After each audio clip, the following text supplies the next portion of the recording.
Assalamu alaikum qadrli izleyiciler. Yine şu gün çıkışımda Türkmen cemiyetinin içinde biznes yağdayı oyuncu, kerdençilik yağdayı oyuncu, şu şu zatlar hakkında bir öz pikirimi aytmakçı. Yine bilişiniz yani şu hazır Türkmenistan'ın içindeki yağdaya seretsek bizim yurdumuzda nedir bir beş ulu atgaldanan biznesmenler var. Bizim yurdumuzda nedir milyonerler var, milyarderler hakkında aydıvan oturmalı. Ya da bizim yurdumuz için nedir bir şu ulu kampanyanın bir başlıkları var, meşhur. Hazır daşarurda dersin, nasıl adam şu kampanyanın başlığı CEO, Chief Executive Officer, ya da ol kampanya dersin nasıl, ol kampanyanın başlığı, ol yurda dersin nasıl, şu adam ol kampanyanın başlığı zaten yani bir kulturni fenomen var.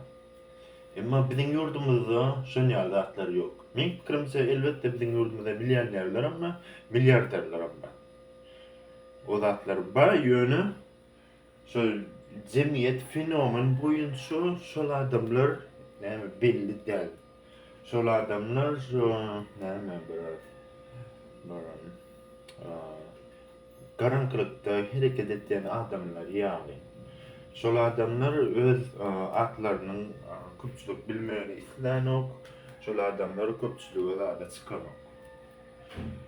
Mümkün bir kanun zatlar hareket eden olmakman, mümkün şol Türkmen hükümetinin zulmünden gorkyan bolmakman. Yine kıynasak dene şu bizim yurdumuzun yağdayı şol yani. Bizde nedir var CEO'lar var, bizde nedir var milyonerler var.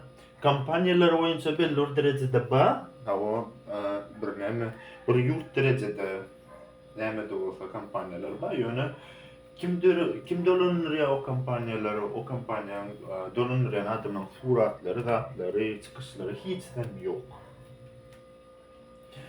Ondan hazır aysam ne için şöyle bizim yurdumun yalda şöyle dedim. Doğruyu mesela şu edek. Birinci yere. Ben bilmedim bu yalda Türkmenistan hükümeti sebep mi ya sebep değil mi? Mümkün belli derecede sebep. Yine mümkün şu bizim cemiyetimizin kuruluşu şöyle bolmamak mı?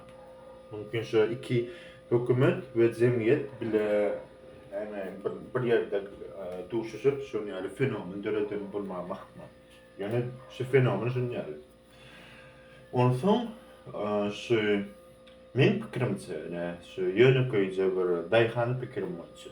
Bize gelecekte haçanla cemiyetimizde erkin bolanı bizde näme köpçülüğü belli bolan baylar gerek.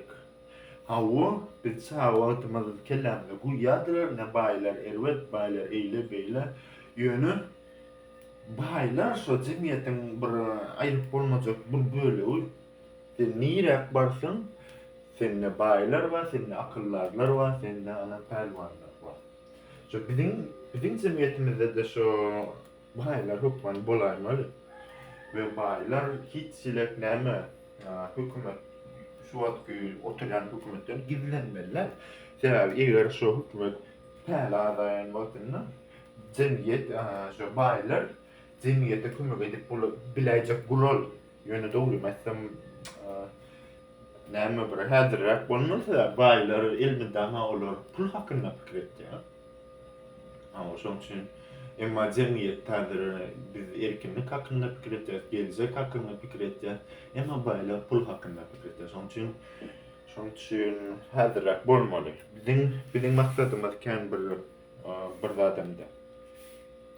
Ondan şoň üçin hawa nesip bolsa biz erkinligimizi alamyzda, bir erkin geljek bolamyzda hükman şu bize cemiyete çıkıp biläjek baylar gerek.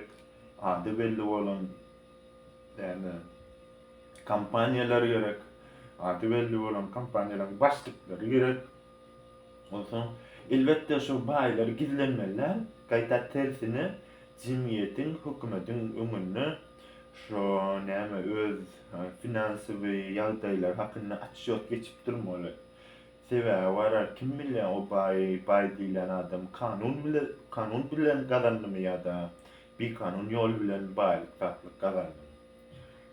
Ama kısacası şu fenomen hakkında aýdyp geçsäýin idim.